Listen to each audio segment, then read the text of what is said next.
welcome to Popcorn and Plot Holes. More? Woot. Less? Yes. Woot. What? Ian. No, it's perfectly matched. We watched Not matched. 2018's Overlord. Hopefully you watched the World War II zombie horror movie and not the anime. If you did, things aren't going to match up from here on out. Yeah. Sorry, Not to be confused with the 2018 Nazi Overlord version. Sure. Oh, there's that? Yeah. Oh Tom my God. Sizemore. Oh, that's right. Also- yes. I believe. I must have missed it. I did not hear who this movie was a vehicle for. Oh, Bokeem that's right. Woodbine. who you all got? Chris Pilu as Chris stole my thunder. Sorry. You could choose another person. No. It's gone. It's too late. Aw, It'll never come back. It's I'm the Gianni Topher vehicle. Who? Paul. He really took off after this movie.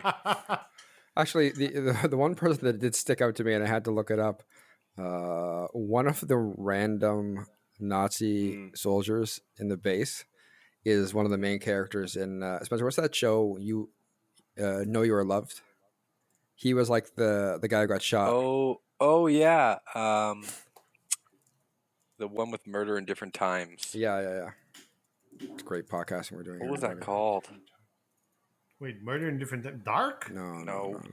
Are you looking Big it up? man in the I'm looking it up. He's not in the top Castle cast, on so I have to Hill. go further into it.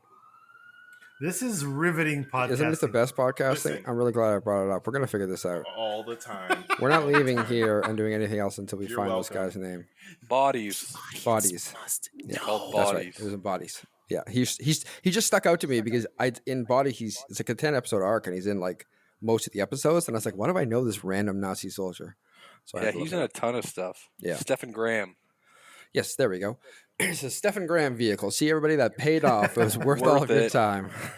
Oh, I'm so Did it? relieved. Was it? It I could was. finally sleep What movie were we knowing watching again? that this knowledge. Oh, 2018 Nazi vehicle. Wait, not America vehicle. Nazi. Friends. Nazi Nazi vehicle. vehicle? Which What, vehicle? Mercedes? It's a Hey. motorbike. Let's talk about this movie. But first, let's introduce you guys. With me, as always, Luciano. Yeah.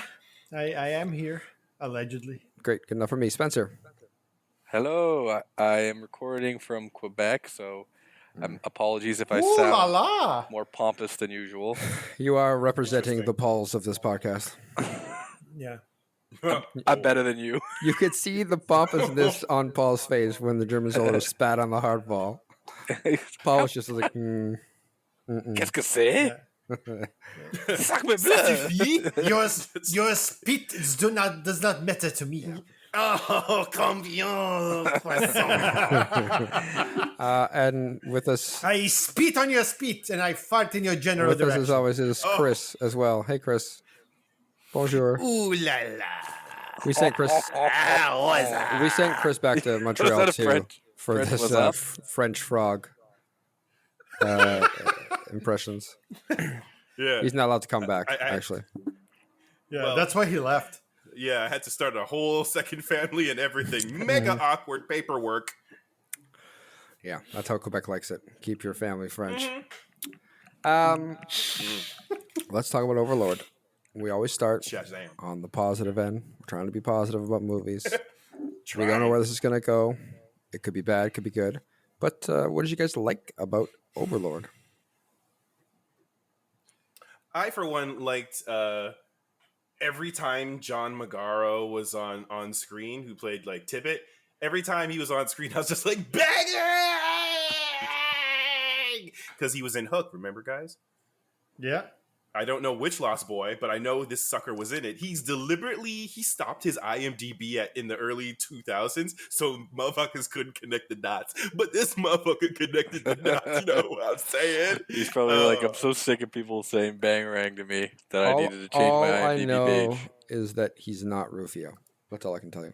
True, No, he's true. not And I don't know what the other Dante Lost Blasco. Boys were named, if I'm honest. Yeah, me Yeah. neither. Rufio. I only remember Rufio because of Rufio. Rufio. Rufio. Yeah, Rufio. exactly. Rufio, Thudbutt, Pockets, Ace, Don't Ask, Too Small, Latch Boy, and No Nap, but they don't have him credited there at all. No He's nap. he feels like a too small. He Yeah. probably, yeah. I look at the picture of Wait, the are cast we and sure he's it's in there. him or not just someone who looks like Shut the him? fuck up! Everyone needs to think we're right. Wow. We're great. We're putting this out into the zeitgeist. Yeah, we're That's right. creating the conspiracy. So Witness Is protection this program. like Based on- is this like Paul from Wonder Years being Marilyn Manson? Is it the same same thing. Whoa, what? It's true. Don't look it up on your own time. Let's stay in this movie. Yeah, don't look it up. He on your also own had a time. ribbon move to suck his own dick. Also look that up. Yeah, Entertainment and he Weekly. poked his own eye Entertainment out. Weekly. The kid you're talking about, Chris, is James Matteo, and he plays Don't Ask. Hey, And is he the same? just because You're he's lying. vaguely Italian, lying. you're And is he racist, Tippett is or what no? we're saying. Well, let's see here. Looking for Tippett. No, John Looking Magaro. for I feel like that Tippett. kid is like probably 40 something now. That's right. So he has Yeah, to it's be here probably somewhere. you're probably right because the movie's 95. So Yeah. yeah. Anyway, Oh, I see. Matt, what I liked about this movie Right. is I think my favorite scene was Boyce falling from because he didn't jump, he fell from the plane. But like the Yeah. person being like not, second person, Sure. I guess you could call it. Just him going to your Plummeting. head over ass. And the plane's exploding, and him just trying to get his parachute to. Actually, found that really, really well shot. That scene. Yeah, it reminded me a lot Um, of the opening of Lost, which is also What? J.J. Abrams. Remember all the plane crash in Lost TV show? Oh, Yeah. not okay. Bits and yeah, I pieces, see. yeah. When you said opening, I was like the intro. That just went. Yeah, just "Bonk." the song It's like, and the what? No, but the plane crash Jesus. from Lost, it was reminding Yeah, me of yeah, that because I know yeah. it's like J.J. Abrams associated. yeah. My highlight is that the actor that played Paul was actually Elliot from E.T. Fun fact. Regressed What today. an eagle eye, Regressed today. Spencer. I'm just saying. Always can count on you, buddy. It's Benjamin Button, the actor. Yeah, I liked a good old fashioned gore in this movie. It was good. I've said this before on another podcast. I don't love CGI blood, and right. this movie did have some, but they also made the effort to do a lot of makeup, prosthetics, and Yeah. even the squibs they use on some of the gunfire stuff. It was refreshing to see like a more tactile gore in action. So respect. I tip my hat to you. What accent was that? That was my Quebec accent. Oh, tip my hat to you. Wah. You need to keep working on it. Wah. He said As pompously. as every Quebecan goes. Wah. Wah! Sorry, Luciano, Quebecan? Quebec. I don't know. I Quebecan. failed. It It's failed actually- in the middle of the word. It's Failed in actually- the middle. I can help you. Luciano's right because the derivative is Quebecian. That's what I tried to say. First, No, But it don't, failed. don't give them ammunition. first of It all, failed miserably. Both of those are wrong. it's Quebecer. A Quebecois. No, it's not. I thought it was Where'd you Quebecois. learn that? Poutine school? Yes. It's Poussin. It's Poussin. École. Yeah. You're the See? putain. You're the putain. Putain, école. Yeah. I don't like the words that are coming out of your mouth right now. You better Doesn't- put some it doesn't respect on matter. my presence. We don't need to. Putain. You should go on the streets of Montreal and figure this out. No, because I'm in Quebec, the podcast has to be 50-50 English and French. Yeah. That's the law. Otherwise, No, they arrest Spencer immediately. That is only the law in New Brunswick, not in Listen. Quebec. It has to be entirely in French. Additionally, if you want to separate, go and do it. Wow. Okay, that Oh, no. doesn't speak for our Oh, no. podcast at all whatsoever. Canadian do it. politics No, in I'm the out- middle I'm out of the Go and fucking do it. podcast. Let's get back to the world politics movie and I talk hear it's about. pretty cold in that motherfucker. Hey, we're talking about Overlord 2018. This is why you got banned. It is. This is why you got banned Yeah, from this is Montreal. speaking of why he's Overlord, kicked out. Chris is going overboard. Oh, got him. Hey! I Hey, I do love wood. Hey man, I would love to talk about what I liked about this movie. You know, the thing I liked about this movie, really, it's the opening. You see enough of World War II movies, and they all kind of do the same thing. But to Luciano, I think it was Luciano, your point of like, no, Spencer's the falling down out of the airplane.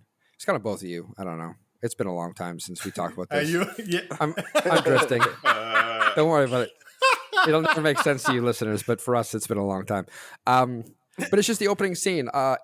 Even from like they play the stereotypes well, like the fucking Sergeant Resin, Bokeem Yeah. Woodbine. Oh, you mean discount Dave Chappelle? I mean, I guess I that don't- feels racist. I see why you would say Why? that, but Why can I do that with Bill Burr and What? not Dave Chappelle? You should have You said know Bill why. Burr, bitch, because now you activated the trap card. Yeah.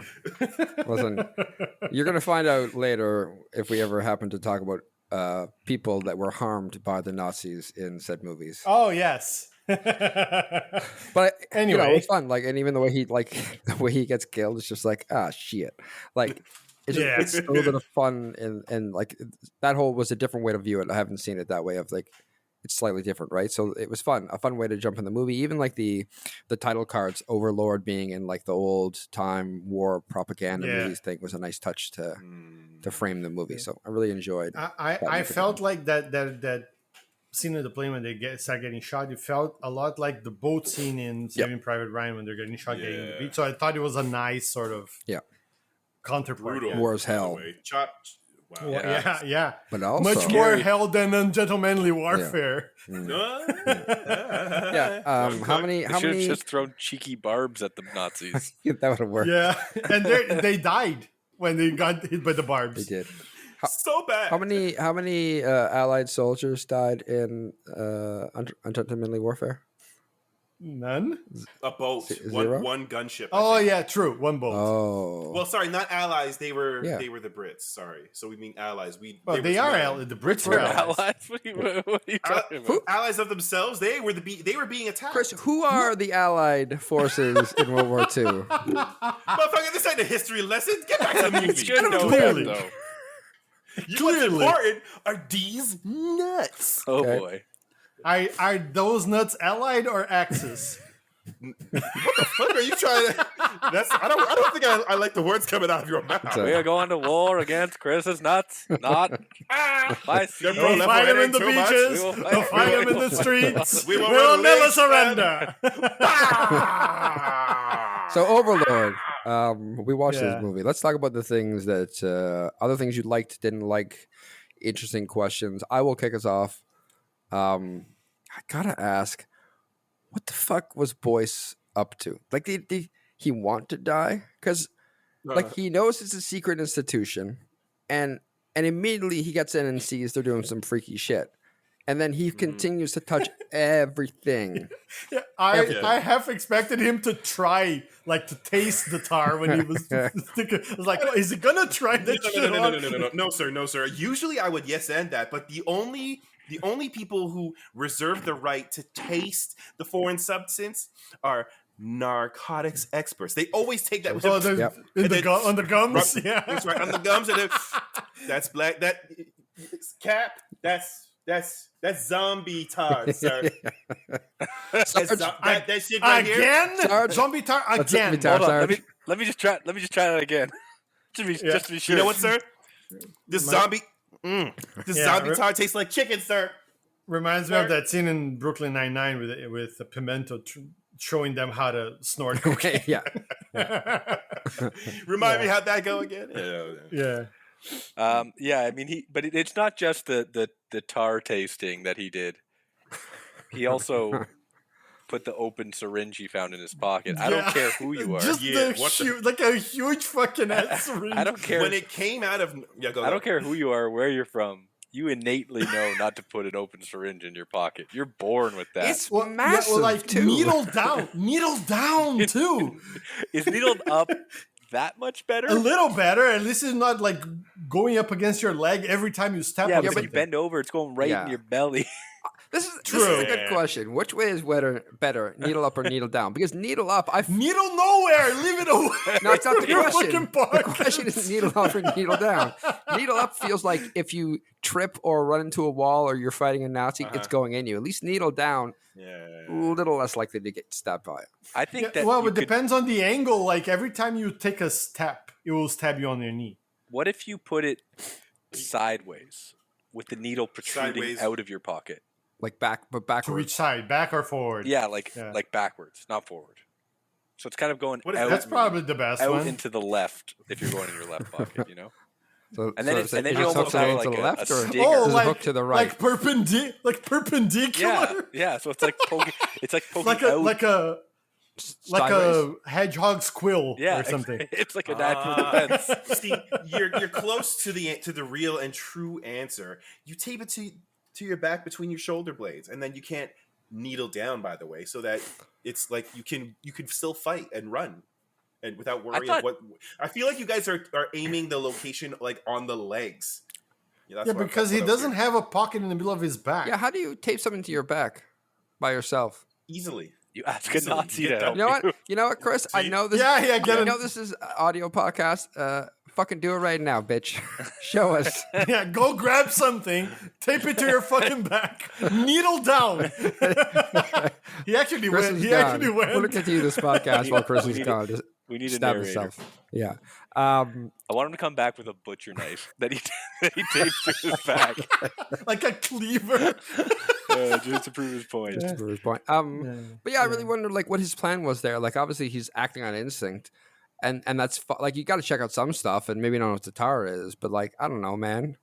Like you're in a Nazi facility and you find a syringe full of liquid, and he then also you saw before that he saw like monstrous people getting so he knows monstrous something people, and he sees bad. He saw a woman speaking with no lungs. That was amazing. Just a spine, yeah. Not just no lungs, no body, no shoulders, no neck, no. And shit, like a voice was really powerful. Magic. That's true. All right, he's back. He's got a butcher knife. He did get a butcher knife. We're going to continue the audio portion of this podcast, but we might lose a member of this podcast. Listen, if he in this endeavor, fine. He's not going to cut himself. Anybody got 911 on speed dial? We'll keep you updated on the progress. The best part is that go. I actually had some green tea before I came to the microphone. Great. Is that going to help you when I'm you're sure bleeding out? Keep talking. Oh, I'm sorry. We'll see how it progresses. We were letting the sounds fill the audience's Chris has proceeded I fucked up the duct tape. All right. He wants to tape something to his own back. He doesn't know how fucking duct tape works. You know what, Chris? You just got shot by a Nazi trying to untangle your tape. But I'm behind the boxes and crates because I'm trying to bring the evidence back to the boys. They heard that really loud tape ripping. And then they heard you go, fuck, I fuck up the tape. I don't need your negativity when I'm trying to demonstrate how to tape something to your back. We don't want you to succeed, just so you know. What? Okay, well then I will just continue. You know what? The Nazis heard that tape and they're like, did you hear someone taping a syringe to their back? Right. Again? They're taping it again? Yeah. All right, here we go. Okay, tarps up. Tarps are up. Oh no. He's gonna stab himself with a ruler. Up. Oh, I have that's very same ruler. Oh yeah, perfect, Chris. That is very safe. I'm pretty sure nothing's bad is gonna happen. I'm pretty sure it's injecting Uranus right syrup now. in his butt. Yeah. Yeah. That's how you do it, and then you're good to go. Who needs to walk? He injected himself. I'm safe. Yeah, sure. I really hope I'm alive. I really hope that our recording software Riverside actually got the video on that. It was a bit choppy for me, but if it's all real, maybe that's how we launch our YouTube channel. Yeah, you got to see this in person. This happened. I did not consent to this. You consented to this podcast. I don't know. This movie, Overlord, we're talking about it. Boys, I don't know what he's up to. I guess he could have taped it to his back based on that demonstration we had. He wasn't any more likely to get injected that way than the way he carried it. I don't know why he didn't just hold it in his hand, but to be fair, if it were me, he was helping his the Rosenfeld when he was going. Well, he hadn't found him yet. No. Oh, okay. If it were me, I would have snapped off the metal needle, piece because I'm not planning to inject it into anybody. I just want to know what it is. I actually don't know if I'd do that because I feel like if you did that, you just smash the syringe. It's fucking 1940s. They don't have it's a fucking thick ass syringe, right? Maybe. Yes. Yeah. Yes, but when you have an evil Nazi lab of evil scary Nazis, zombie science, okay. right?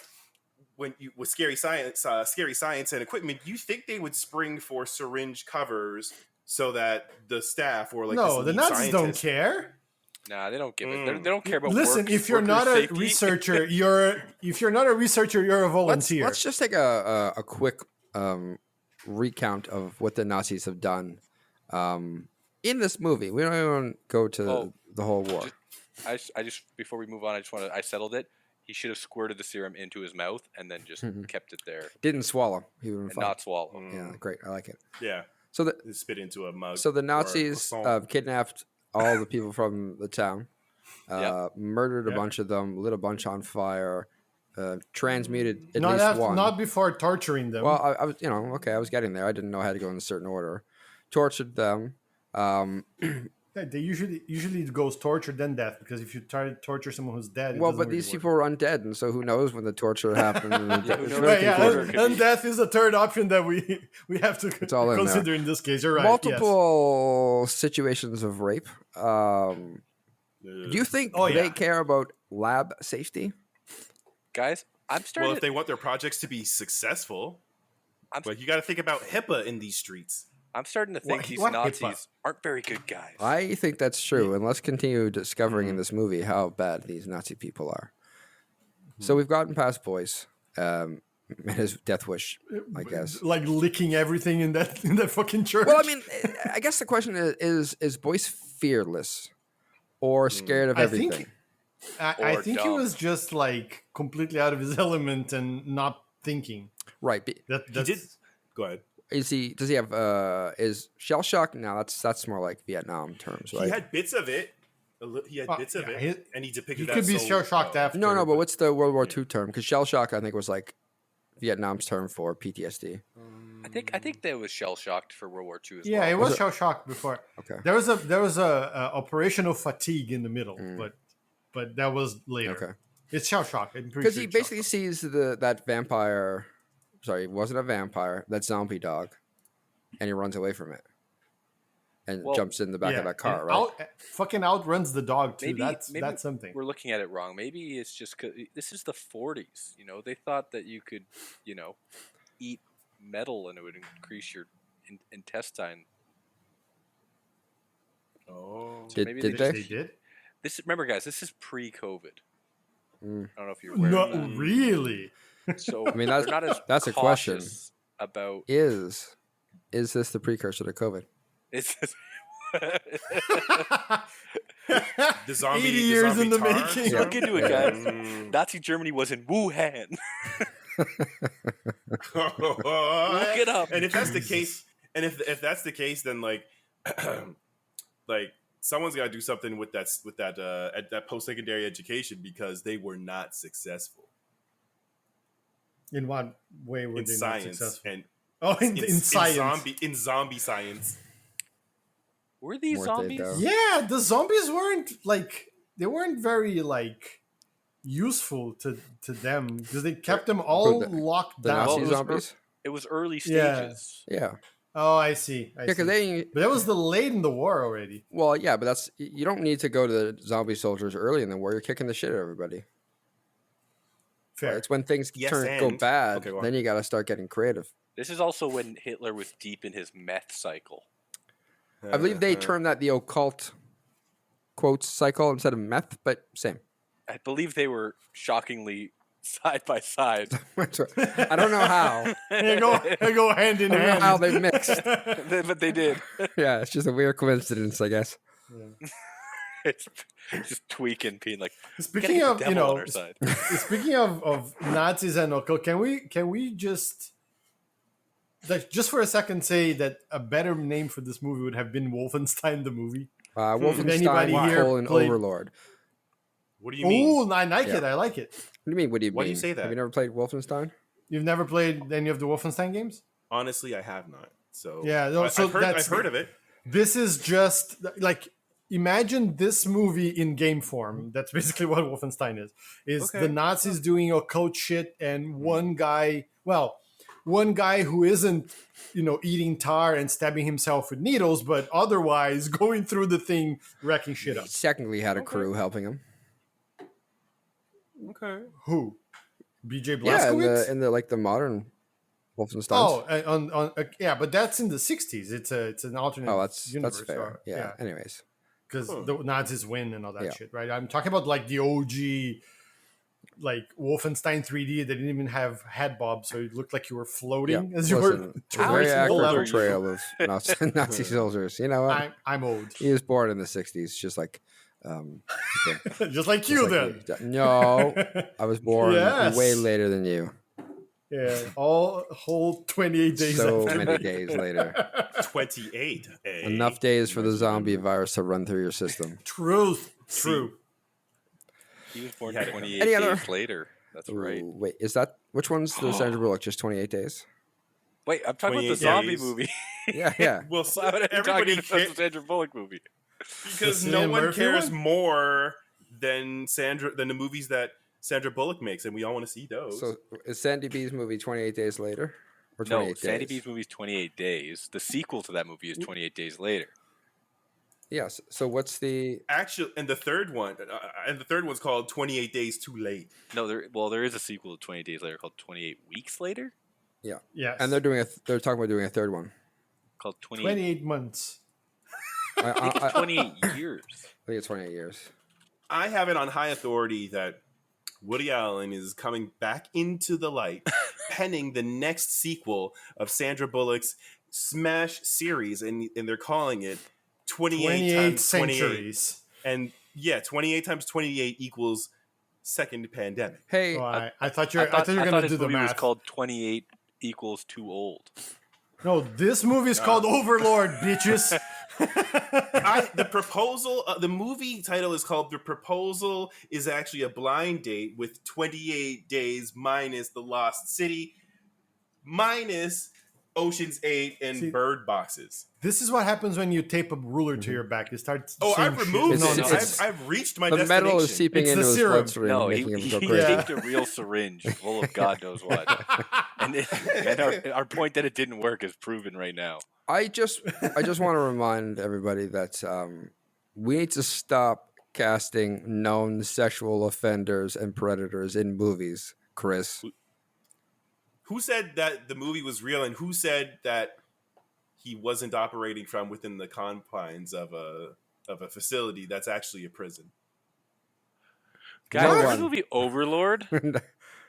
No, apparently we don't. I liked when they shot Nazis. That was great. Yeah. I liked when the Nazis got blown up by C4. Yeah, I mean, I liked C4. watching Nazis die. And I will say that the bad guy in this was Waffner, hilarious. Judge Waffner. Well, He was cartoonishly what? evil, and I Judge respect that Waffner. in my Nazi villains. Which Greyjoy was it he? is in? a perfect cast too because he plays Euron Greyjoy. There you are, yeah. Right, and I don't know, like I can't imagine that guy Pilou Asbak. He can't play like a good guy. There's just no way. This will be the twilight of his career, and then he'll blow us all away, then he'll die, and he's like, I always leave one in the chamber. Wait, what? Overlord was the twilight of his career, even though it was before No, Game of no, Thrones? sorry. It's when was it's when during. he It was plays a good guy Oh, at the end of his career. Oh, yeah. I mean, that could Oh, happen. shit, he was Batu in Ghost in the Shell. Yeah, he was. Yes. So he wasn't. But he you was- can barely tell. yeah, I mean, you that's can barely fair. tell. He wasn't a bad guy per se. No, there's no good guys in Ghost in the Shell. They're all fucking weirdos. Did I watch fucking So- any of these movies? He was in fucking. We watched No, Ghost he in was the in Shell, I think, for the Aquaman and the- podcast. Yeah, well, We did watch. Aquaman: The Lost Kingdom. He's fucking in that movie too. Who was he in He's that? fucking in that He was movie. fucking in that movie? I don't remember that scene. He was Kordax. Kordak's fuck fucking is yeah. His villain, right? I don't know. The pictures. He's like one of the. He's like one of the main villain guys. Like That's what I'm saying. He's good at playing. CGI That's like green Ed's guy? kind. Okay, Yeah. Wait, this is Admiral, not. Admiral Noble. Like he can't play a good guy. Matt, This guy's the I'm same. begging you to re-rail us. Spencer. Ooh. Would you like to talk about this movie, the Filu Asbak vehicle, Yes. Overlord? All right. Yes. Great. Let's. let's talk about it. We have talked very little about this movie. The movie centers around the serum that is used to turn people, I guess not alive people so far, into as Judge Waffner calls it, 1,000-year soldiers for the 1,000-year Reich. What? Judge Waffner?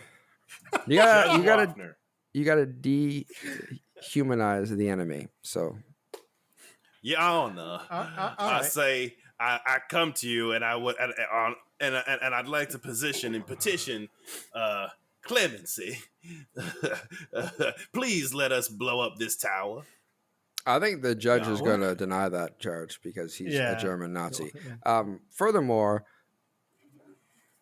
what is the actual plan here for like the Americans? No. Well, I mean, no, the Nazis. Like what? I mean, the first biggest hole I think in the serum plan is that hey man, are you jumping to plot holes? Is that where you want to be right now? What? Oh, I thought we haven't gone there yet. Serum? He did mention serum. Talking about what the plan was with the Nazis. You're jumping the shark here. Okay, I interpret it the same way. Yeah, well, as you know. Normally, I say, "Hey, let's talk about our plot holes." I don't know if you've been on this podcast It's almost like we do this every week, guys. Listen. Hey, why don't we talk about the plot holes? In this movie? Yeah. I'm glad Spencer, you brought that up. I heard the serum creates a couple of plot holes. I would agree with that, and I would say, unprompted, that the biggest plot hole with them is that they want to make immortal soldiers, but they only try it on the dead. Yeah. What possible reason could the Nazis have on not trying it on live people? Like the morality. That's a very good question. They don't think it's it's okay to do human testing trials. That doesn't exactly track. No, but even if that were the case, like, okay, let's say they tested on the dead and stuff worked. What are they going to do? They're going to kill every German soldier and then inject them? No, they wait till they all die of natural causes, and then they have geriatric in Argentina. Nazi zombies. In Argentina, yeah. But what if, and this is not saving them from the plot hole of the serum because they never explained anything. No. But what if the purpose is just to bring all the dead German soldiers back to life so they could replenish their army? But that's possible. What if they tested it on a human and found out that they created the solution to immortality? I really like that you said human, like Nazis aren't human, because that's true. I mean, it's good to have a distinction in there. Like why not? You got to think that the live trials would have preceded the dead trials. Yeah. Where do you even start? And the doctor says that they had never tried it on a live person. We don't know when they started testing this, and I think the bigger concern here is probably how they got to anywhere near the serum, because if you think about it, how did they find out about the tar? Yeah, like. It's a great story, and it's like, oh, there's this evil black tar. First of all, they're like, we found the black tar, okay, and then second of all, it's like, oh, we just had to refine it through French citizens to get it to be a potent serum. You need a steady diet of baguettes for the serum to work. The filtration system requires a lot of carbs, and nobody eats more than carbs and wine. It's the wine. Wine. My children need wine. I mean, that's where it breaks down, right? Like, imagine that, like, the first step would be like animals were dying. Yeah, because they showed that dog, right? They showed that, the jackal with hooves. So they found these whatever. animals that were like all like fucked up, formerly dead animals, and they're like they must have. They had the tar on them, so like the tar must have made them come back from the dead. But that's quite a leap to being like, let's condense this into a urine sample. I was gonna say what I understood was that they were using the tar on the people and then extracting their blood. I guess probably makes sense. Or something. Is that why they were pumping it into Rosenfeld? Were they pumping it in or pumping out. No, I'm pretty sure it was in because they had like that thing was because so there was like a fucking huge like pipe going into him that Boyce removed. But that feels there was like also they those were just people in the ball sacks that were the zippers. yeah. Oh yeah, I forgot about those that. were Yeah, probably the people that were they were in tar in those satchels. yeah. So were they Because dead? the doctor and Judge Wagner, they both say that they needed the French people to distill or whatever. Which makes the no syrup. sense.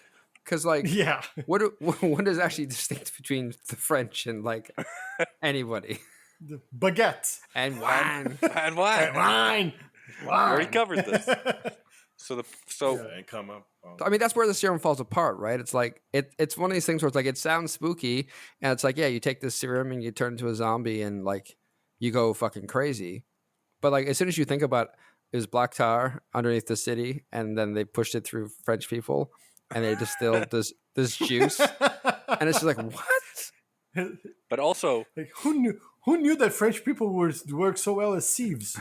I imagine there had to be a conversation where they were like, yeah, we've injected these dead people. They come back, but they're monsters who want to kill everything, and their heads are detaching from their necks. Right? That's not good. Yeah. And then someone must have been like, well, maybe it doesn't work so great when they're already dead. Maybe we should try it on someone who's alive.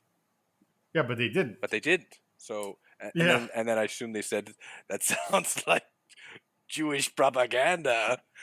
They would say that. Take him to the tar factory. But sir, he's not French.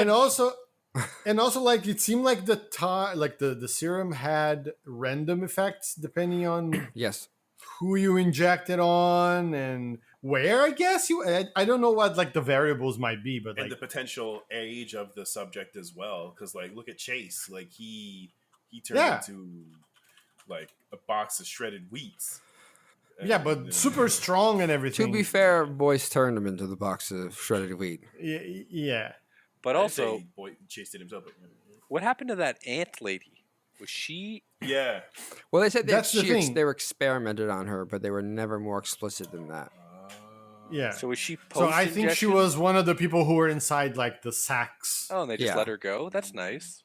Well, no, well... Yeah, they just let her go to wheeze to death. No, I'm pretty sure Chloe had to pay a price to get her released. Yeah, a hefty one, yeah. Straight up from Pokemons? Yeah. You know, as many shinies as it take. How many shinies does it take to release your aunt? A WW2 prisoner? Can we not, like, minimize rape? Yeah, we're probably going to skip this whole thing. He said Pokemon cards, so like, I thought we switched up the currency altogether. Let's just move it along. Nothing to see here. Let's take a hard right here. The serum's the plot hole here, not the Pokemon cards. Yeah. And so this, because that gets me to a question I was going to ask. You're talking about Luciano. It's like, how does it work on people? Because at the end, Waffner opens up all those, like, they almost look like little crematorium slots. And they let out all these soldiers who look fine in terms of fine for a zombie made with tar. The audience, they look like Wolverine Origins version of Deadpool. Yeah, exactly. Yes, holy shit, you're right. Yeah, that guy that chases Chloe that gets fucking barbecued looks exactly like Deadpool in Wolverine Origins. 100%. So like that's just it, right? And he has no arm, and you know, that guy's a pretty effective like character in the sense that like he's like bloodlust and crazed, and he's using his like broken arms like to stab her and stuff. Like that was cool. The whole thing of that was cool. Yeah.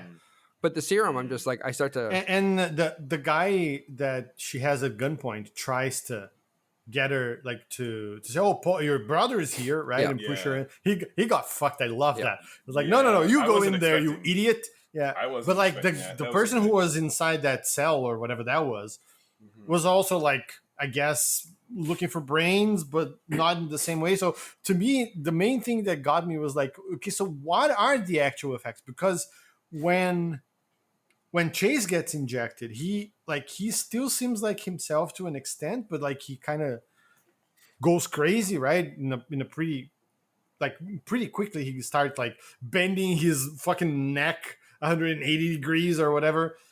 But with Waffner, he just goes like, "Oh, okay, now I'm super powerful, and it To be heals me." fair, And Waffner's alive and Chase is dead.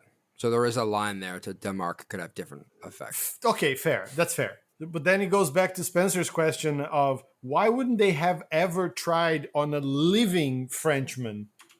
Why would they only test it on dead people? You guys gotta let that question go. That's like we're gonna want the serum plot hole, not why didn't they test it on live people? Like, yeah, Fair. great question. Why didn't they? But it's a different question. Yeah, you're Slightly different question, unfortunately. I think that the main serum plot hole is why didn't they test it on living people? No, I'm just- Son of a bit. right. Why didn't they? It makes no sense. No, it just seemed like at what point when you're testing them does that constitute a success? Because it seems like the result of the that's test a good question. with the serum was the same that's thing. right. He stabbed them, one of the guys, and they immediately killed him after Yeah, he came alive. that's true. So Because he didn't really like he's like had a few spasms. Yeah. And then kind of got inert, I guess.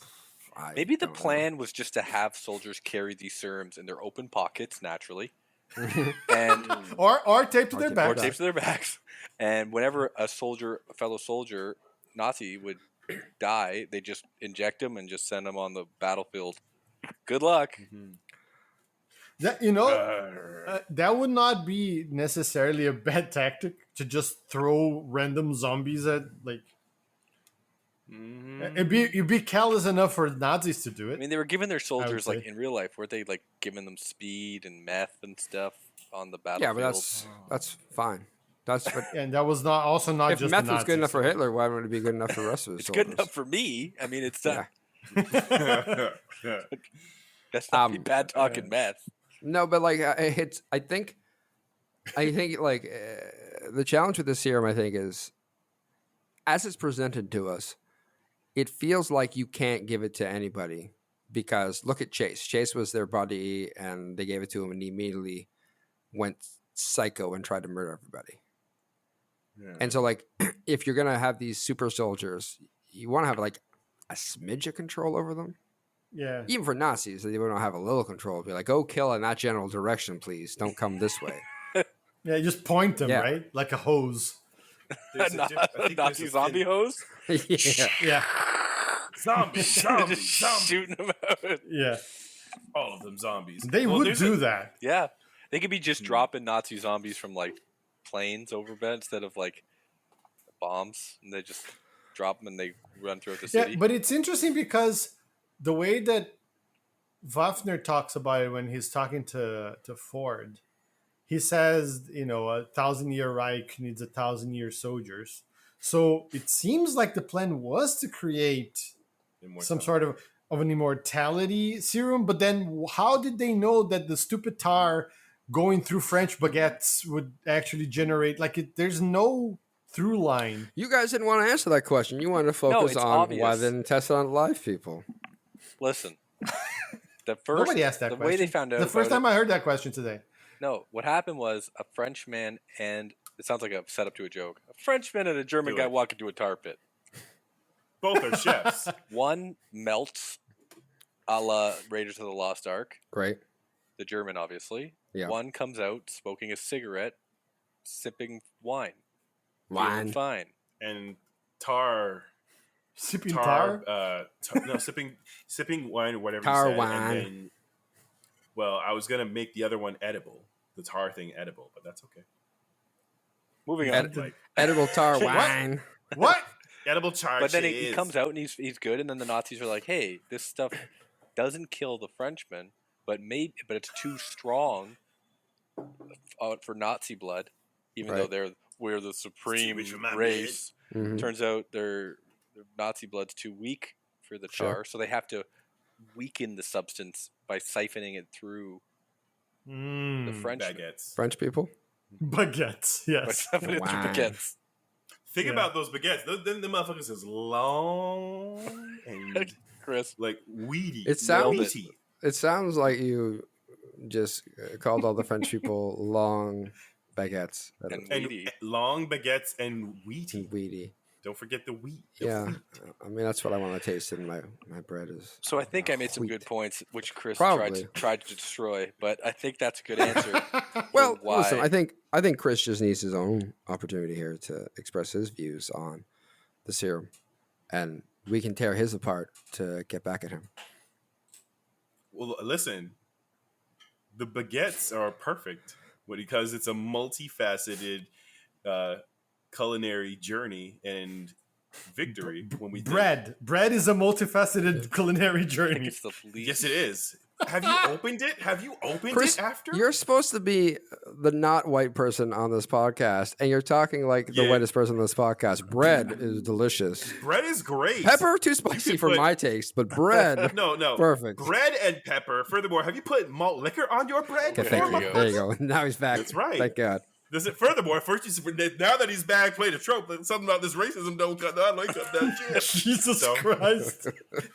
Now then, the real Nazis. The serum.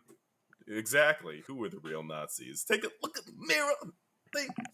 Anyways, Nazis. The answer is the Nazis. So the serum just made me uncomfortable because I expect problematic concoctions that birth zombies to be a lot more viscous. Like every time they showed. Yeah, every time they showed like some kind of juice. Yeah, you're right. Right, it looked like something that came out of Jamba Juice meets Booster Juice. Like, I don't care for your peach cocktail, sir. That you tell me has all kinds of micro phytonutrients. Listen, I don't need that. I just ask for orange juice. So next time you decide, Nazi scientist, to goddamn make a help me, guys.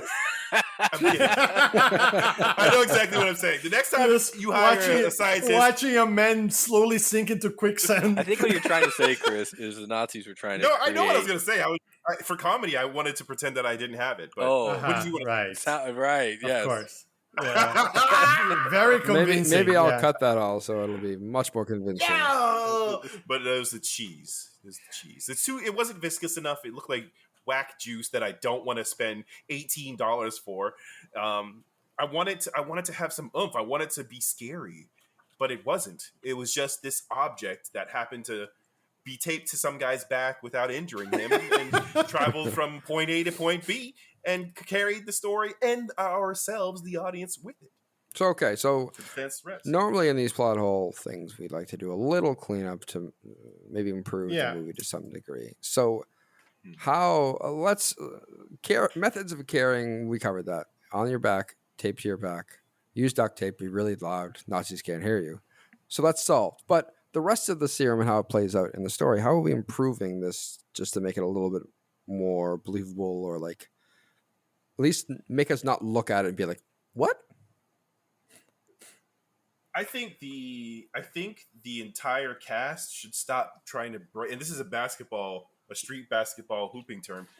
The cast needs to stop breaking the audience's ankles every time there's a moment where you feel like the tension is building, and then someone's reaching and stabbing, and it's not the serum. Every time I thought it would be the serum, but it was always a knife, or knife into a pillar, or a knife into your prisoner's leg.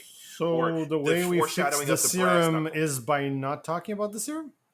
No, the way to fix the serum is to stab everyone with the serum. Then they would have learned sooner. Yeah, I think they would have learned something. One of the things that I think would help is if the effects were somewhat consistent, or at least they explained the inconsistency. Which effects, though? Which effects? Like, why does it turn some people into zombies and cadavers, or into zombies? Others just like fizzle. Others become catatonic. Like, there's like a bunch of different things that happen there, right? Or cheese-stick death. Barring the whole, injecting on the living is a different thing. But I think it would have been better if, I would have liked it better if it got out of their control. So when the Americans invade the church and started like running around, opening places, like if the zombies started going after the Nazis, like because they are completely uncontrollable and everything. Like, so I guess make it more like a zombie movie a little bit, where like the zombies are the real threat to everyone. Maybe the zombies, Nazi zombies even more. Maybe the zombies were the real villains. Maybe they were the real villains. I think that the Nazi zombies were. I mean, I think the best way to fix this problem is you don't make the cause of the Nazis. I mean, the cause of the zombie stuff tar that's randomly below France. You make it like straight up like a cult. Like they have the Book of the Dead, and they like learn how to use it to make zombies. But so magic, not sci-fi, quote unquote. Yeah, magic to like make the zombies, but then the Germans wanted to. They knew that something in the zombies makes them not die, and they were trying to do science on them to figure out what part of them made them immortal to use it on themselves. They wanted to Hellboy this. To yes, maybe you, Spencer. I think the tar is okay. It's the filtering through French people that lost me. Because like you could just explain the Nazis stealing these people to experiment on them. That's fine. You didn't have to make it any more complicated than that, right? You find some evil tar, people fall into it, they mutate, and they turn into zombies. Great. Now you're capturing people and testing, putting the tar into them to see what happens. Perfect. The idea that they found this tar, I can believe it. The idea that they figured out how to refine tar to make this zombie juice, it's like, what? Why? It's the extra complication that does nothing. Yeah, because like they're Nazis. They're like the pinnacle of evil. Everybody knows Nazis are evil and do evil shit. So if you just give them evil thing, they're going to experiment on people because they're evil. Yeah. What especially refining if they it through French people did.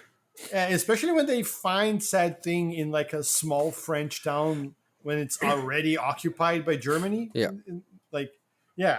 It's just, okay, we have a selection pool of experiment subjects here. That's true. Maybe they just wanted, maybe they're just Nazis and they just wanted to fuck some French people up because they're horrible. That's fine. But don't make it. I think what Matt is saying is don't make it required to go through baguette French people. No, you don't need to maybe it wasn't required, and that was just a lie that the doctor said so he could do more evil shit. Yeah, but like a lie to his bosses. But like, why tell me that in a movie? I can't detect it's a lie. I don't know. What am I? The bridge to this is a bit more exposition, and in order to do that, you would have to take a reasonable chunk out of the movie. Like instead of, as much as I like the opening scene and like parachuting and like getting all that, like just like the shock of war, period. As much as I liked it, it could have easily started don't take the good part of the movie out.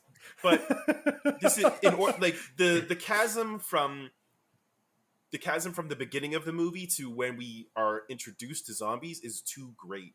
So much so that it makes it hard to believe that they pulled it off, and the reasons for it. Like it was only after Waffner like injected himself twice did he like spill the beans. Like we're trying to make immortal soldiers. Like that's way too late for us to fear the plan. We should have shared. I agree, the plan a bit earlier. Chris. I agree with the idea that we hear the plan earlier, but I actually appreciate because they are dropped in and this movie is happening at near real time. Like it's just one night, right? I like that we're discovering it at the same time they're discovering it. I don't need a scene ahead of time to be like, there's going to be zombies they're going to find. But you're right in the sense that like the zombies show up halfway through the movie, later than halfway through the movie. Yeah, I would agree with you. But what's tricky is that like when this movie came out, there was a trailer, and in order to attract people, and zombies were teased in it. Right. So like it's like that delay. It's like that delayed. It's like that delayed payoff that just fizzles. Right, but I think we're on the same page. I'm agreeing with you earlier in the movie. I just want to discover it with the soldiers in real time. With them, not like a scene away from them showing like a corral full of zombies just going. I agree. Do we think that if discovering with the boys is the vehicle, fine. Why, and this is sort of a question and answer, or rather question and solution, why didn't we see in this movie, in this environment, escaped zombies roaming free, or like just like that's what I meant, like more like a regular zombie movie where the zombies are not like neatly controlled or Yeah. like a threat, like an actual threat to everybody. And the Nazis being Nazis are just like, I don't give a shit. I'm going to keep experimenting because fuck everything. Like they'll try to chase him down, kill him, but like it seeps out. And Yeah. like the dog thing was cool, but like more escalation from that, right? Okay, we find this weird dog that's all fucked up and mutilated. Okay, what can we do next? Do we find a person who's dead but all fucked up? I think what you're describing et is cetera. every Resident Evil video game. Yeah, Where that's a good he point. goes into a town and the whole town is infected, and then the character slowly realizes that it's in the main building, and in the basement there's a giant science factory where they're experimenting. This is Chris's blood. Exactly. But I think it's the reason why it's in every Resident Evil game is it works. Yeah, it does. Because you're like, what the fuck happened here? Yeah. And then So it's just learning in real time, but maybe even fucking like, instead of boys finding out halfway through the movie, you have the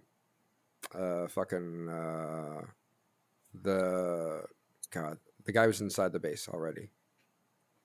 Rosenfeld. Tibbet? Yeah, no, Rosenfeld. Okay. Tibbet and Rosenfeld. So instead of Rosenfeld, us finding Rosenfeld in the base, you have Boyce who gets put in the base, and then so we see it really early on, and then we see them come rescue him from the base.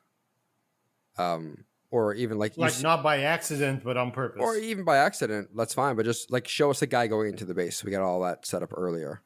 I see. And we get to and see then a bit him more. seeing we see with him all the shit. Yeah, that works. Yeah. Could have even been done through the first person perspective of that person, and we don't we're playing a video game almost, and then boom, that's set up, and then it reconnects to the troops in the air. Yeah. All right. And then there could be a whole thing where, like, even Roosevelt could escape on his own, maybe. Sure. And try to tell them there's zombies, and they're like, yeah, shut up, zombies. Yeah. And then he turns. And then and then he stabs Chase with I'm too with young. I don't want the to ruler he had on his back. Yeah. Exactly. See? But it's empty, and so everyone's confused. And then realize no. he stabbed himself in the back. Oh, I thought I've lost control of my motor skills. I'm too strong. This is in between the shoulder I think this is the blades. perfect time to segue into our random ass questions. They're not random. They're well thought out questions that make perfect sense. I don't know if they're well thought out questions. I don't even know if they're questions. I don't know if they're questions. I don't even know if I'm alive. Moving on. Let's talk about where should we start? We got a lot of good questions here. This is a good one. We didn't really cover it, and I want to know. The tar. How did they specifically discover the tar's special properties? Spencer alluded to it, but that was more of like a lark, or just like it could be. I need details. Well, we saw what I'll call Chekhov's jackal. Yep. Because I thought we'd end up seeing a monster jackal later in the movie. Right. But I was excited about that too. Me too. So I assume they saw these animal corpses, and that's what led them on the hunt for the tar. Should that have been the subtitle? Overlord, the hunt for the tar. Well, I'm here for it. I guess the only question I have is, like, the tar pit seems really far down and underneath the church. So, like, how do these animals get into the tar? Maybe they're religious. Maybe this is where they were where their black bread came from. Come for the prayer, stay for the tar. The Germans wanted to use their black bread to dip into something. They was just like, wait a minute. That's what I was gonna say. Yeah. They were like, "Oh, it looks like black pudding." Wait a second. Is black bread just the tar from this town? And they're slowly giving it to all the German soldiers just in case. You need a vehicle, a delivery system, in order to get this thing going, to get this 1,000-year soldier. If it's already in them, they'll turn when they die automatically, right? Yeah. And yep. See, like a dead man switch. Yeah. But only brings them back to life. That PB&J was so good. PB&J. Oh my god. That PB, That PB was chunky, I gotta say. that PB and You tar. know, You knew it was tar. that PB and tar was nutty. So I think this is it. They discovered it because the French baked a We're dipping very baguette. small amount of the tar into the bread, and they Oh. the old people seem, like they could run around, like they had the athleticism of 20-year-olds, even though they were like 70 or 80. Right. And then through that discovery, they figured out, where they're getting That the was tar from. And that town's like signature bread recipe. Yeah. Go like 2 teaspoons of black tar that we Texas find beneath our church. Yeah. That's like the starter dough. You put Yeah. a little. it's like a sourdough. The Yeah. star turdo. You know what? Oh, the tar turdo. Wait, Better that's what he and worse. That's what he No, said, no. but worse. Chris made it bare to the audience what happened, and that's how good. No, that's how he- good, fuck That's how you. good comedy I happens. win. I No, win. he I didn't. win. Moving, I win this moving time. on. Fuck all of you. Let's talk about Private Chase. Was he Private Chase or just Chase? Yeah, they were all private Okay. except for Ford. So Sexually. right, he was a corporal. Private Chase. How do I put this? He very bad Photographer. at soldier. Yes. Yes. So clearly he went to photographer boot camp. Why use many word when few words? Exactly. He went to photographer boot camp while everybody else went to soldier boot camp.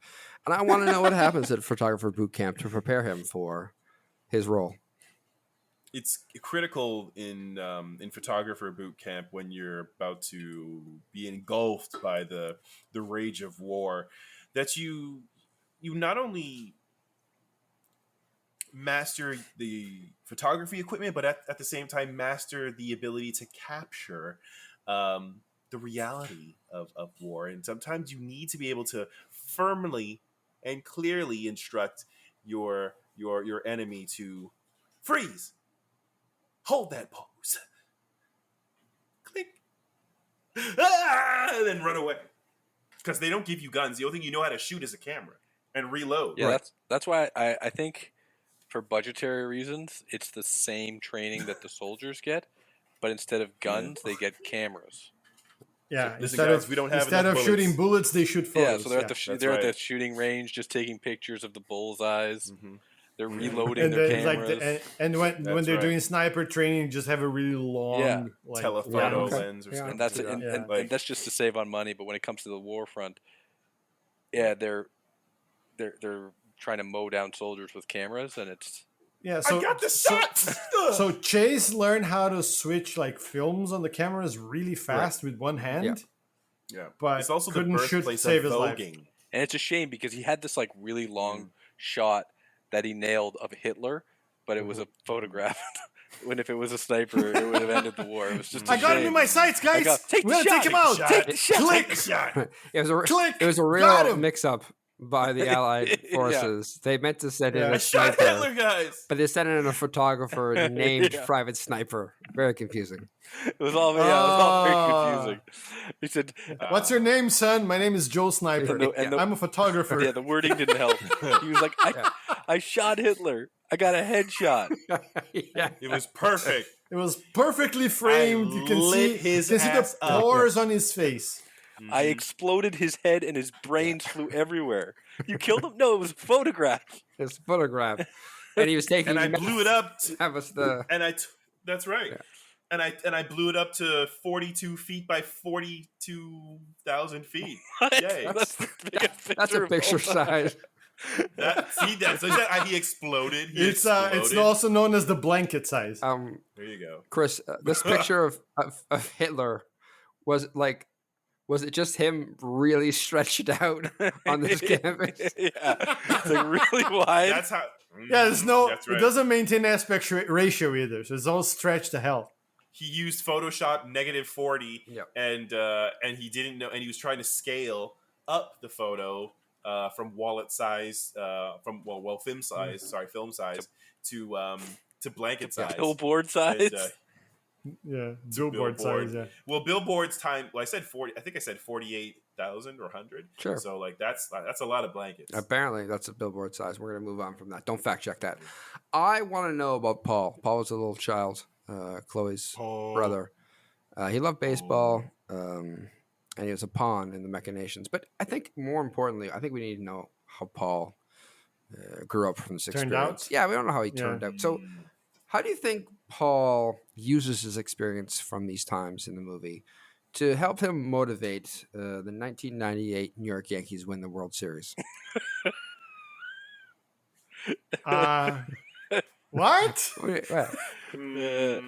I'd like to recant my statement that these were well thought out questions. So we're saying he survived this war, moved to America. Yeah. And he loved Lost baseball, the accent. right? He loved baseball. Yeah. And his buddy Tibbet was from New York, so he figured he'd go to New York. And this all tracks. It's almost obvious this question was coming. I don't know why you're mad, Luciano. This is very well thought out. Mm-hmm.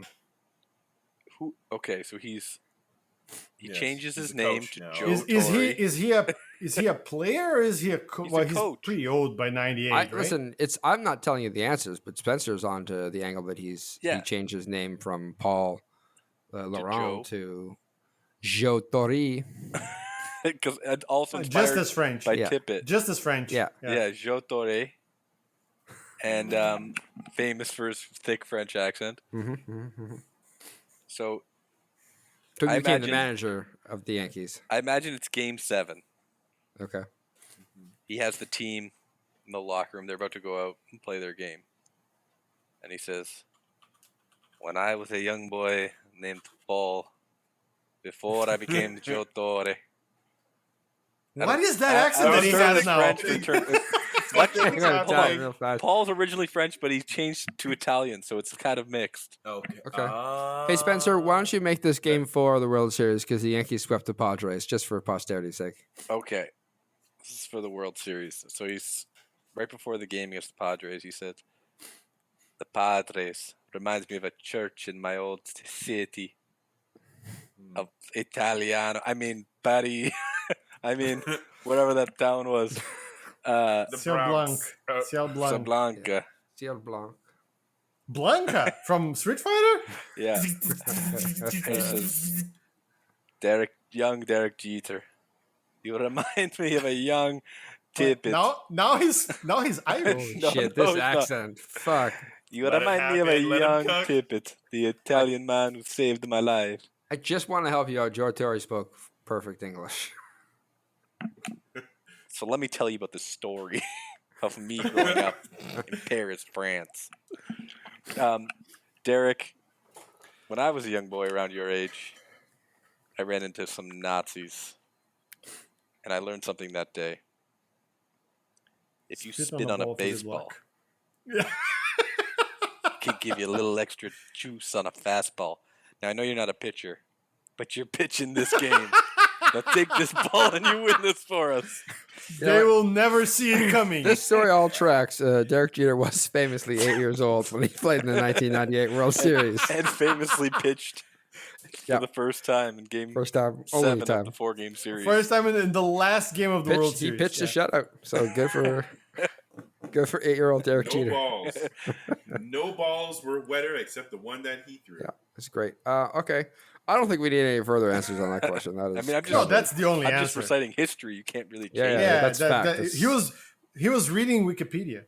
Yeah. We all saw him on his phone. Wolfenstein fan and Wikipedia. Lather. I would believe it if you said that was on Wolfenstein fandom. Let's talk about our friend Boyce. At the beginning of the movie, he has a lucky charm that kind of Tippett steals from him and makes fun of him. It's basically like a flattened bullet. I want to know how he got this lucky charm. Well, a young Derek Jeter.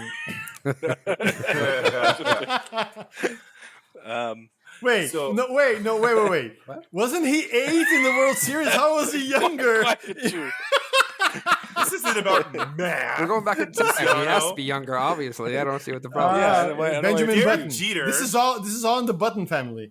You don't understand. No, yes, it could be. and then one of the descendants of the Button family is one Samuel Beckett, who was in the witness protection program as one 8-year-old Derek Jeter. But see, since he was a quantum physicist, Sure. right? Yeah, right? Obviously.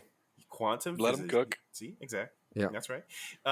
I think he's cooked already. Samuel, well, just because I may be cooked, that doesn't mean I'm extra cooked. I'm not crispy yet. Anyways, since he's a quantum physicist, it comes from the 31st century. Yep. Okay, they had the technology to explore and break the bonds of time and travel. So he's cast himself the bonds of travel. The bonds of time and travel. Listen to his story. Stop interrupting, sir. God damn it! I'm trying to put you on attention. game, my ninja. Now, see, as I said, time and travel. So they activate the machine. Right. Samuel Beckett is thrust through time into the body of 8-year-old Derek Jeter at the 1930 what? 1944 World Series baseball game. But you asked about boys, didn't you? I know you asked. I think boys. I did. Yeah. Wasn't the World Series game in 1998? No. That one happened too because Beckett cannot control his traveling. Didn't you hear he broke the bonds of time and travel? That's right. Exactly. And that's why it cannot be controlled. And that's how he was able to cross paths with a young 6-year-old boys on the lawns of what was it, Louisiana or something that he was from? Yeah. Great. Mowing lawns and shit. And who was that mailman who what year was a this? bullet in his ass? 1920? Sure. That sounds great. So he was 8. Okay. Luciano, he broke the bonds of math too. What are you confused about? A 31st century Samuel Beckett went back in time, met a 8-year-old Derek Jeter, who he took his body over, then went further back in time and met Boyce, who was when he was mowing his lawn, he got shot in the ass by the same bullet that killed JFK, and the JFK bullet is the same bullet that was on his necklace. I don't understand. See, motherfucker, can't you pay attention like this motherfucker here? Is that the same bullet that went back still through time and killed no. What's his face as well? No, that's ridiculous, sir. This is I'm asking. I'm just asking questions. I'm just asking questions. Sir, this is scientific fact, and you're really just talking poppycock, and I won't stand for it. Wait. Are you telling me that Samuel Beckett couldn't make that happen? You better watch out. Samuel Beckett's going to fucking pop up behind you and put a bullet in your head. And then, I believe that. So he could have done what I just said, too. I think you're selling Samuel Beckett short, is what I'm saying. Who is Samuel? Who is Samuel and shame on you, sir, for doing that. Who is Samuel Beckett a reincarnation of again? Derek Jeter. No, it's circular. He's a reincarnation of himself. No, at the beginning he was another person. That's right. Michael Jackson. It was Michael Jackson for sure. Scott Bakula. Oh, who are also the same people. Yes. Yeah, it's pretty clear. You know, I don't think we need to explain any more to the listeners. They got it. It was if we explain more, we're going to make them confused. It was very straightforward. Sure. Thank you, Chris. I just feel like we're wasting time explaining things that the audience obviously already knows. Yeah, this is also on Wolfensteinpedia.fandom. Also, something I would believe. Yeah. That's not. I'm actually on CBR because I had an alternate explanation. I think you're way more. Well. I think you're in CBD more than CBR. But let's carry on. Moving on. We have another question that I want to have answered because we're doing so well with these ones. You know, Private Dawson. He had an explosive exit from this movie. Hey. R.I.P. In the arms of the angel. It's hard to be in the arms of angels when you're scattered. Arms of several angels. Well, did his spirit get blown up too? Yes. No. Actually, he did. They have tarps. Have you seen that? Did you see that explosion? Yes, it did. Everything. But that's not the point. The point is, he was talking about how his aunt wrote cookbooks and he was going to write a book about their experiences in the war. Right. Now, since he didn't really experience the war, I think his aunt fully experienced war. Yeah, all at once. He experienced a lot of war all at once. Listen, what I want to focus on here is the aunt. The aunt is grieving for her son, and she writes cookbooks. The aunt is grieving for her son. That's two people died. That's very sad. It hits She grieved for her son, and now she's got to grieve for her nephew. I and see. the only way to properly grieve is to create recipes to commemorate these deaths. And so I want to know what recipe she created to memorialize Dawson's death in World War II. So I don't know what the recipe is, but I can tell you that the name was Soldier Bites. Soldier for sure. Bites. Oh, yes. Okay. For sure. Chunky Soldier Bites, if you will. Too far? Too soon? I think it was more of a mist, if we're honest. God damn. Yeah. Okay. It's a pairing. I think she named a dish called. She made smashed potatoes. Okay. Fully loaded mashed potatoes. Fully loaded smashed potatoes, and the dish was called Dawson. Very poor taste. Well, at least she didn't say it was a smash burger. That'd be a little too far. Too much. So potatoes are a little more respectful. Yeah. Yeah. Of course. But when you fully load them, then they take a little more disrespect. But I think the hardest recipe that she was experimenting with, through this trial and error towards the perfect homage to or tribute to her son nephew, two different people, is something. Well, still, blackout banquet beignets. Oh, Louisiana. True. Nice callback. With a side of tomato paste. Well, I mean, beignets are donuts. I was just thinking more like a strawberry. It would be jam. Like strawberry jelly. Strawberry jelly. Because you want to think on the good time, and then he was such a sweet. But now he's jelly. Donut. Well, part of him is jelly. The other part is the beignet. That's the smash burger, actually. Yeah. Oh, a smash burger. Poor Dawson. Oh my god. Poor With Dawson. Jam, meat, and jam filling. Think about that meat. That meat inside with the jelly. That actually it tastes really good. Could be a shepherd's pie. Give it a shot. Don't be closed off, audience. She cares more about the symbolism than the actual taste. Oh, for sure. Yeah. That's what matters. Symbolism is that it's got bones in it. Yeah. Yeah. It's got jelly. Skin. It's got skin. Chicken skin. It's got skin. Yeah.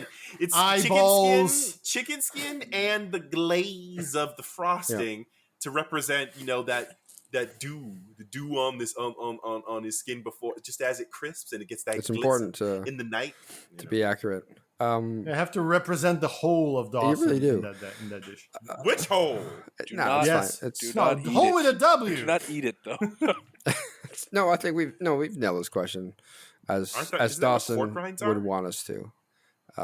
It's chitlin technically, and it's a whole thing. We're not going to talk about that. That's too far.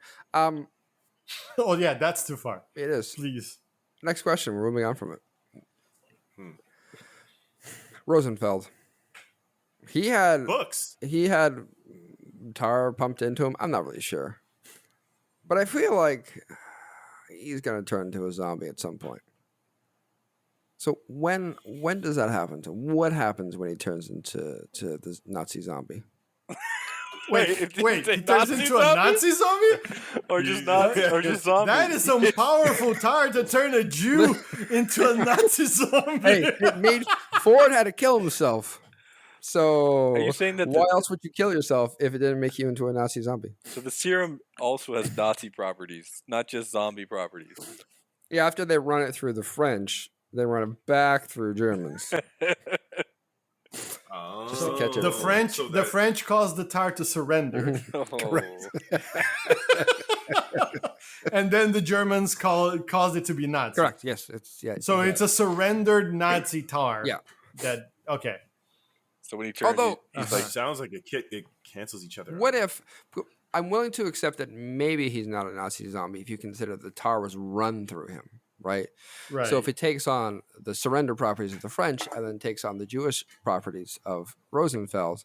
So you're saying what are the Jewish properties of? This is where I take a break. I will throw you. I don't know how to help you, Matthew. Yeah. What are the Jewish properties? What are the Jewish properties? Let him explain. I'm listening. Matt. Do you want a shovel or do you want a gun? What do you want? No. We're just gonna let him Explain. Let the man cook. Can we go back to the Nazi zombie? That felt safer. Yeah, probably. So now he. So I think Spencer is right. He turned into an accountant. Yeah, he's a Nazi, but he's very or a doctor if he wants to, his mother to be proud of him. Yes. What about like a director? Yeah. Matt. Nope. We saved you. Don't shut up. Yeah, exactly.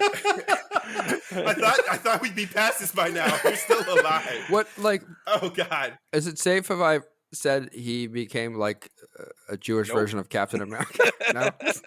No.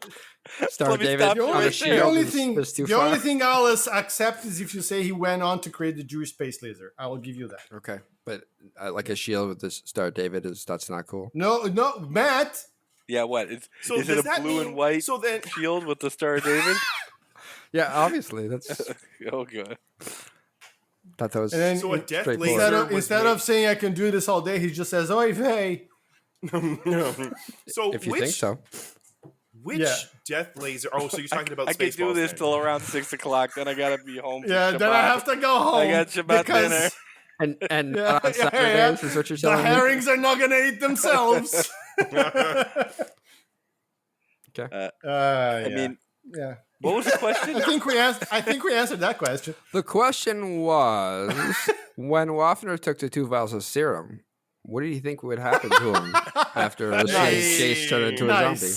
Professional. What did he think would happen to him? Yeah, like what do you hope? He's got half his mouth blown off, and he's like, "I'm gonna hit these serums," and the doc's like, "We even tested on live people," and he just saw it go into Chase, and Chase like fucking snapped his neck and went nuts.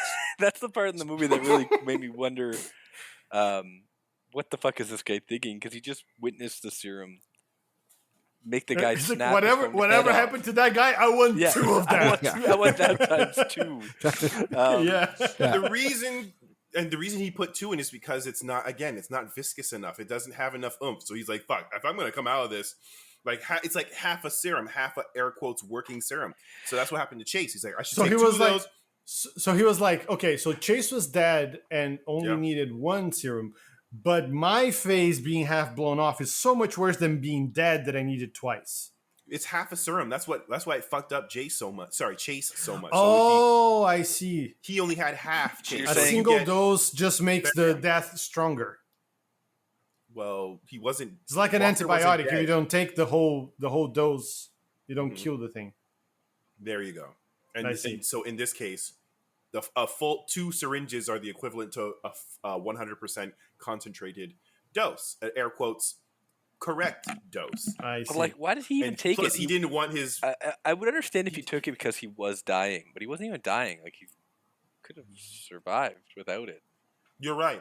That's what I would have done. I'd have been like, I think he just YOLO'd. He was like, my face got half. He was like, my face is half shot off anyway. Yeah. Might as well see what happens. It's not like he was thinking he was in great condition. He had his fucking face blown off. So I think he YOLO'd. He was like, if I'm gonna go twice. Go twice or go home. That's what he always said. Imagine that kid who's also worried about his passport photo. Kids in high school or whatever, they're like doing mushrooms and then they like take some and they're like, I don't think it's working when it's only been like 5 minutes, and then they take double the dose. And it's like, oh no. Yeah. So but then the other question is, why stop it too? Did he have more in there? He did, I think right? He started to feel it working. Okay. Yeah. But I think his hope was that it would make him, I don't know, grow his face. Well, he did make his face grow back slowly, but a little bit. Yeah. I think he did one in himself, and the other one he put in his dick because he separately had erectile dysfunction, and this was the birth of Viagra. That's exactly what I was thinking. Like, he's tired of being made fun of in the bedroom. He wants the boudoir to be a place of safety, exploration, and dongness. So he decided to just like pump that pants beignet up. Yeah, he's like, if I'm gonna, this might kill me. If I'm gonna do it, I want to do it for me and my decrepit penis. Dick. Yes. And little me. Yeah, exactly. Okay. You didn't see it. You didn't see him injected into himself. His mini me.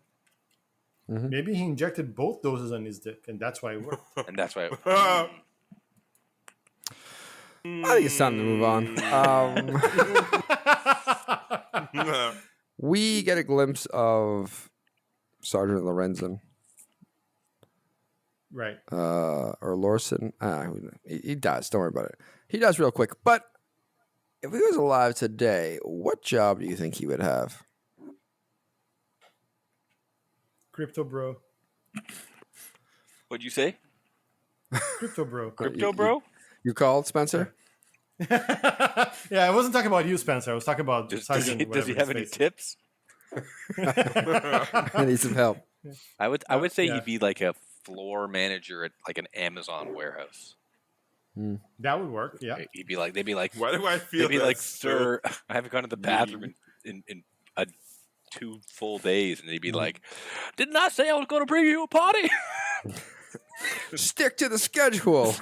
Yeah. So wait. So if he survived today, all he would do is say lines from the movie to whatever was said to him. Well, he's not. He's transplanted. Samuel Beckett grabs him on his time travel adventures and deposits him and today. drops him in an Amazon warehouse. Right. So it's him in this movie, that age, And today. then Samuel Beckett tells him, "This is the real war today." Yeah. And then he gets on it. I see. Quotas. The war of capitalism. Yeah. And then he He's says, not wrong. Samuel Beckett is a wise And then man. he's like- Unfortunately, he puts him on the side of the Nazis, but that's neither here nor there. Yeah, he does. and he's like, come on, maggots, you all want to live forever? And they're like, He's just Told you I was gonna bring you ladies to a party. like Casper Van Diem across the hall. He's Yeah. like, fucking stares him down. and then he's like, you think these cat beds are gonna get to people without your help? You signed up for a job. Okay. Actually, sir, it's the drones that take them. Shut up! Drop down and give me 20. Sir, my fingers you are become- bleeding. That's the job we signed up for, soldier. I think he becomes a director of a Montessori school, A what now? a daycare. I can see that in charge of kids. A Montessori. Okay. Come on, maggots, you want to live forever? Wah. Mr. Resin, I peed my pants again. I said I'd show you a party. All the exact same lines. Problematic. Is that like, It's just the lines from the is movie. that light green? You wait till that light's green before you pee. Any of you kids got a cigarette? God damn. My mommy's still not here. Is she coming to pick me up today? Your mom is a corpse. All right, mommy's a corpse. Moving on. Last question, I think. Marjorie. Sentences I never thought I would hear in this podcast. Wow, for Your now. mom- Damn it, you're Your supposed to be mom on is a our side. corpse. We're supposed For to be a now, Marjorie Stewart team. Internal burn. from the Ministry of Ungentlemanly Warfare is competing in the 1936 Winter Olympics in the biathlon Okay. against Chloe Laurent. Remind me again where that was hosted? The 1936 Winter Olympics? Yes, please. Berlin, What's it say? I think, Germany. Oh, What was going on in Germany at the time? I mean, Hitler was throwing a kick-ass, bomb-ass Olympic party that no one wanted to attend. Meth fueled. I see. Yeah. So they're competing in what? The biathlon. What's the? The skiing and shooting one. is that the one where Jesse Owens won the race? And You know what? Sure. For the sake of argument, yes, it is. Jesse, like, Jesse Owens was in the Winter Olympics in 1936. No. in 1936 running races. yeah, I'm right. Are you, though? Making me feel stupid when I'm right. Jesse Owens won 4 gold in the 1936 Olympics in front of Hitler as a black man. The fuck you did? Yeah, Then you were right. and he was like, Well, that. it was like, "Fuck you, Hitler." Yeah, Matt. Duh, are you stupid? But Whoa. here, okay. So first of all, these Olympics were not in Berlin. They were in a Garmisch-Partenkirchen. I butchered it. Nice. And I bet you that the German Olympics, the summer ones, were at a different location and a different time from the winter ones. Yeah, this. Summer ones were in. Because they used to be in the same year, right? It's only recently that they've. Yeah. Oh, Yes. that's why. Yeah, because it was the 1936 Summer Olympics in Berlin. And then it was often a nice little resort town in the Winter Olympics, I assume. Anyways, answer the question. Chloe Laurent versus Marjorie Stewart. Who wins? In the Winter Why? Olympics. Yeah, it's a biathlon is a Winter Olympic sport. It's skiing and shooting.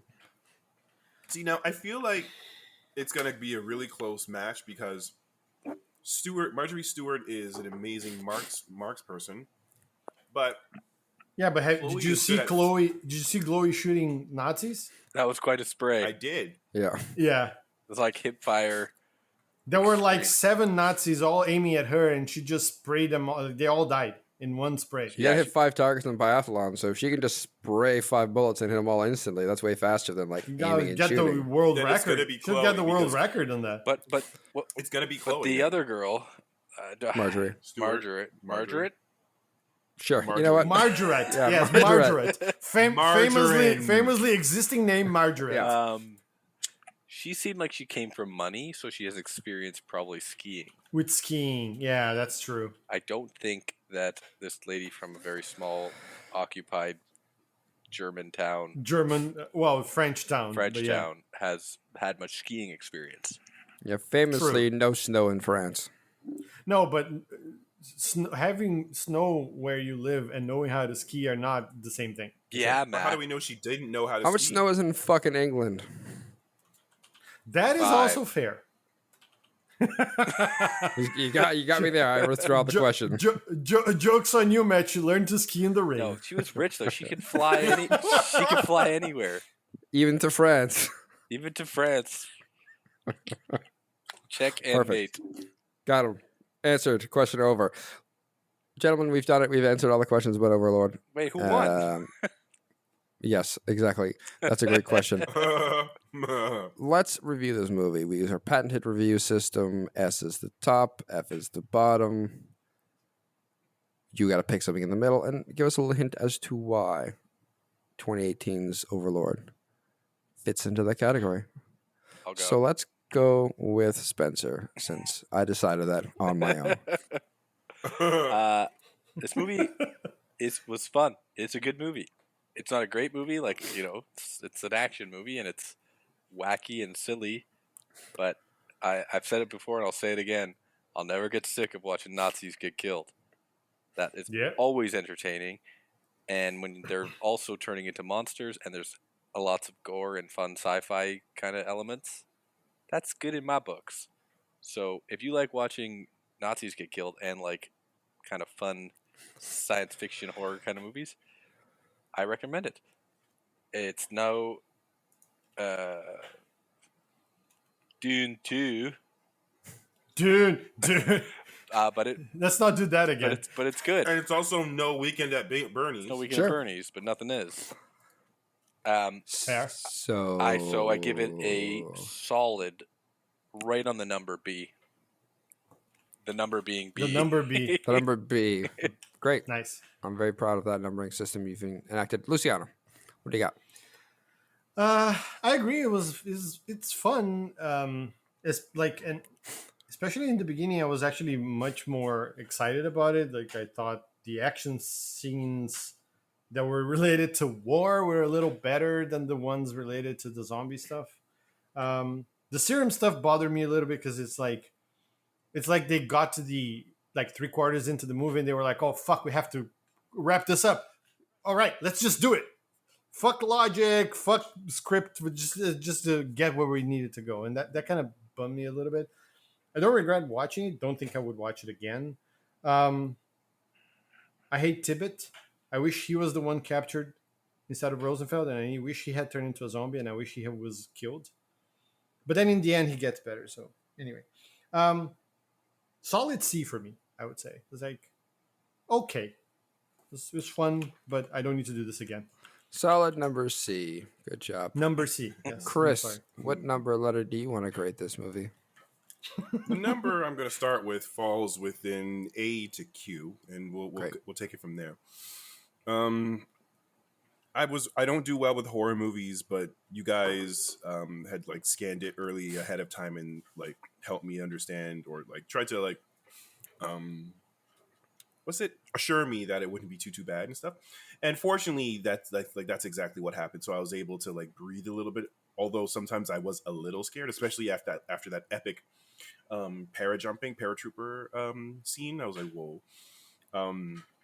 But the tone changed, and in true movie fashion, like your main protagonist, like they with each scene they gain one more piece of plot armor, and I'm like, oh, okay, I think this guy's gonna make it through because we need to see what happens at the end, and so I could breathe a little bit more. And I was like, oh, he's gonna die this time. Oh, he's gonna die this time. He's gonna get stabbed. Things are gonna come. He's probably gonna turn into a zombie or something like that. But overall, it was it held up enough, and so the movie started off like from beginning to end. I was feeling that it was a B until the movie, like the last scene when they're about to get, like, they find out that they've got more orders to go and continue fighting in the war, and then I don't remember the name of the original song, but like when that started off in its original form and then transitioned into the Nas updated 2018 version, they lost me, and so it loses a number letter point, and that's why it's a C. Because of the okay, whatever. Hey man, his system is his system. The tone changed. Yeah, no, that's fair. The tone changed, and I was like, huh. But anyways, yeah. His system is his system, and if music at the very end of a movie makes him change his letter grade, so be it. That's right. Other people in the world might think of like that, and they appreciate his weird grading system. Thank you. Back over. Sit down, Luciano. Back over here in regular land. I enjoyed the movie. I had a good time. I'm kind of very similar to all of you guys. It was a fun movie. To Spencer's point, nothing is a better marriage of tropes than Nazis fucking with the occult. It shows up in so many movies and stories. Never gets old. Hellboy, fucking Indiana Jones, Wolfenstein, this movie. Those are just the ones that pop to my mind like immediately. And so you can keep feeding me that shit all day because I know it's a bunch of evil people doing evil shit, fucking with evil stuff. And I love it when the evil guys get burned by their evil shit. Didn't happen much in this movie, but in general, it's fun. So I thinking of what I gave the last movie a C because it was fun, but I don't know if I'd watch it again, and the stakes were kind of low. I give this one a solid B like Spencer because the stakes existed in this one. They had a mission, they had to get past the zombies and save people. It all kind of tied together well in that sense. So for me, it's a B. It's a fun movie. And I'm always happy to see Nazis die and people use flamethrowers on zombies. Sorry, was it the number B or the letter B? I'm going to go with the letter B, so I guess it's slightly different from your scoring system. Hard disagree with that. Well, does it transmogrify into the letter D when you run it through that sequencer? No. What? No, it does not. Why don't we ask Samuel Beckett what he thinks? We'll ask Samuel Beckett in a minute, but first I need to talk about the next movie we're watching. We're continuing World War II month, and we are going to go to the most accurate World War II movie I know. 100%. Captain America, the First Avenger. Basically a documentary. Rosebud. And don't worry, we're going to talk about Nazis. And other stuff, probably. Again. Well, they don't really have Nazis in that movie.